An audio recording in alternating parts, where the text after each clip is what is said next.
नमस्कार, मैं हूं आपका दोस्त विजय विद्रोही और आप देख रहे हैं हमारा खास कार्यक्रम। तो सवाल ये नहीं उठता कि हरियाणा और जम्मू कश्मीर में कौन चुनाव जीत रहा है।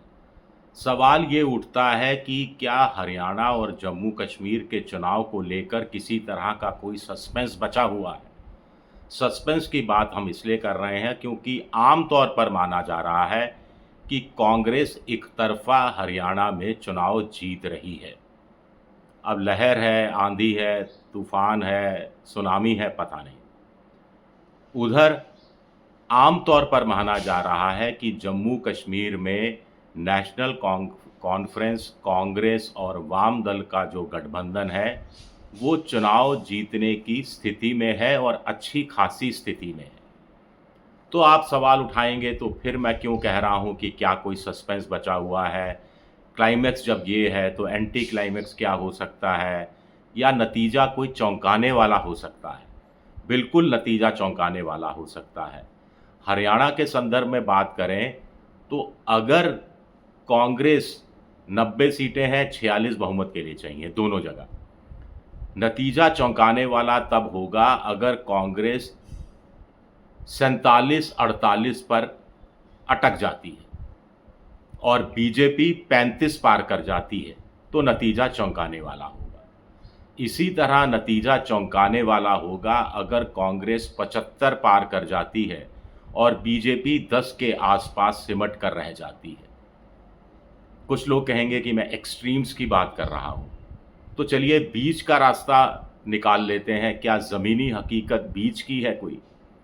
यानी कांग्रेस 47-48 और 75 के बीच में कहीं झूलती हुई नज़र आएगी, 59-60 पर जीतती हुई नज़र आएगी, 59-60 सीटें कांग्रेस को मिलेंगी। और बीजेपी 10 और 35 यानी के बीच में, यानी 22-23 सीटों के आसपास झूलती हुई नज़र आएगी और अन्य के खाते में बची हुई 7-8 सीटें जाएंगी। क्या इस तरह का कोई संभावित नतीजा हो सकता है? इस तरह का संभावित नतीजा हुआ तो इससे बीजेपी कैंप में भी एक राहत की खबर तो होगी कि शर्मनाक हार से वो बच गई। क्योंकि जब हुड्डा पिछली बार मुख्यमंत्री थे 2004 में, जब वो हटे थे, तब भी कांग्रेस पार्टी तो सिर्फ 15 सीटों पर सिमट गई थी। 15 से ऊपर आना बीजेपी के लिए लाज रखना होगा। अभी हम हरियाणा की आगे भी बात करेंगे, लेकिन पहले 1-1.5 मिनट के लिए जम्मू कश्मीर की भी बात कर लेते हैं। तो जम्मू कश्मीर में भी कुल मिलाकर 90 सीटें हैं, वहाँ भी बहुमत के लिए 46 का आंकड़ा चाहिए और वहाँ पर 3-4 बातें शीशे की तरह साफ हैं। एक, कश्मीर घाटी में जहाँ 47 सीटें हैं, वहाँ नेशनल कॉन्फ्रेंस सबसे बड़ी पार्टी होगी, इसमें किसी को कोई शक नहीं है। जम्मू जहां 43 सीटें आती हैं, वहां बीजेपी सबसे बड़ी पार्टी होगी, इसमें किसी को शक नहीं है। कांग्रेस दोनों जगह मिलाकर तीसरे नंबर की पार्टी होगी, इसमें भी कोई शक नहीं है। चौथी बात इंपॉर्टेंट है, इसमें भी कोई शक नहीं है कि नेशनल कॉन्फ्रेंस, कांग्रेस, वामदल और पैंथर पार्टी का गठजोड़ सबसे बड़ा गठजोड़ साबित होगा। ये भी इस पर भी कोई विवाद नहीं है। अब कहानी ये है कि परिणाम फिर कैसे चौंकाने वाले होंगे अगर आमतौर पर माना जा रहा है कि गठबंधन 50 क्रॉस कर जाएगा। तो जैसा हमने हरियाणा की बात कही थी, वैसे जम्मू कश्मीर की बात करें तो नतीजे चौंकाने वाले तब होंगे जब जम्मू कश्मीर में कांग्रेस का गठबंधन 38, 39, 40 सीटों पर अटक जाता है और बीजेपी 35 क्रॉस कर जाती है। इसी तरह नतीजे चौंकाने वाले होंगे अगर नेशनल कॉन्फ्रेंस और कांग्रेस का गठबंधन 55 क्रॉस कर जाता है और बीजेपी 20 से नीचे आकर सिमट जाती है। अब हरियाणा की तरह बीच का रास्ता निकालते हैं, तो बीच का रास्ता जो निकलता दिख रहा है उसमें जम्मू कश्मीर में बीजेपी 25 सीटों के आसपास सिमटती दिख रही है और नेशनल कॉन्फ्रेंस और कांग्रेस का गठबंधन करीब करीब इससे दुगनी यानी 50 यानी 48 39 49 सीटों पर आता हुआ दिख रहा है। तो क्या ऐसा ही कुछ नतीजा रहने वाला है? चलिए हरियाणा पर दोबारा आते हैं। हरियाणा में जो लोग कह रहे हैं कि कांग्रेस की एकतरफा जीत होगी, वो क्यों कह रहे हैं?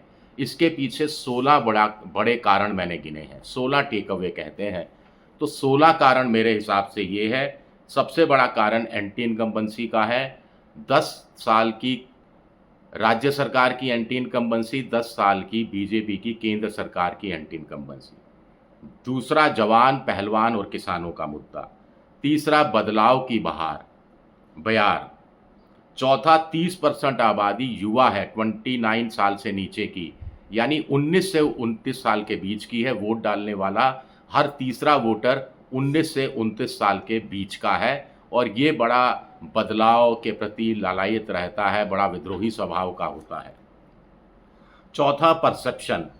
80% चुनाव परसेप्शन से जीता जाता है, और पूरे हरियाणा में ये परसेप्शन बन गया है कि मोदी और अमित शाह ने मैदान छोड़ दिया और राहुल गांधी अंतिम समय तक टिके रहे, डटे रहे। पांचवा, फ्लोटिंग वोटर 10%। वो माहौल के अनुसार वो वोट करता है, और स्वाभाविक है कि जब परसेप्शन कांग्रेस की जीत का है तो इस फ्लोटिंग वोटर का बड़ा हिस्सा कांग्रेस के साथ जा सकता है। अशोक तंवर की कांग्रेस में वापसी ये भी फ्लोटिंग वोटरों को असर करेगी, काफ़ी हद तक असर करेगी या कम करेगी पता नहीं। कांग्रेस का घोषणा पत्र भी एक फैक्टर है, 8वां। नवा विजय फैक्टर है राहुल गांधी का बार बार 36 बिरादरी की बात करना और ये कहना कि सामूहिक सरकार होगी, सबकी सरकार होगी, सबको उनके अधिकार दिए जाएंगे, सबको सम्मान दिया जाएगा, यानी हुड्डा की, जाटों की सरकार नहीं होगी। 11वां, खट्टर से भारी नाराजगी। 12वां, मोदी का चेहरा बिका नहीं। 13वां पॉइंट है बाईपोलर चुनाव। 70 सीटें ऐसी हैं 90 में से जहां बीजेपी और कांग्रेस के बीच में सीधा मुकाबला हो रहा है। 14वां फैक्टर है छोटी पार्टियों का एक्सपोज होना। राहुल गांधी का कहना है कि ये बीजेपी की ABCD टीम है। 15वां फैक्टर है आम आदमी पार्टी का पूरी मजबूती के साथ चुनाव नहीं लड़ पाना। अगर केजरीवाल जल्द तिहाड़ जेल से रिहा हो जाते तो शायद उनको मौका मिलता और वो बीजेपी के लिए मौका बना सकते थे। 16वां कारण है परिवार कार्ड जो नई स्कीम लागू गई थी उसको लेकर भारी नाराज़गी। कुछ लोग कह रहे हैं कि नहीं नहीं साहब, इसमें तो संशय है, ऐसा कैसा, छत्तीसगढ़ में भी आप लोग यही बोलते थे, मध्य प्रदेश में भी यही बोलते थे। तो ये संशय इन लोगों को क्यों है, इस वर्ग को, जिनको लगता है कि नहीं भारी उलटफेर हरियाणा में हो सकता है और बीजेपी तीसरी बार सत्ता में आ सकती है।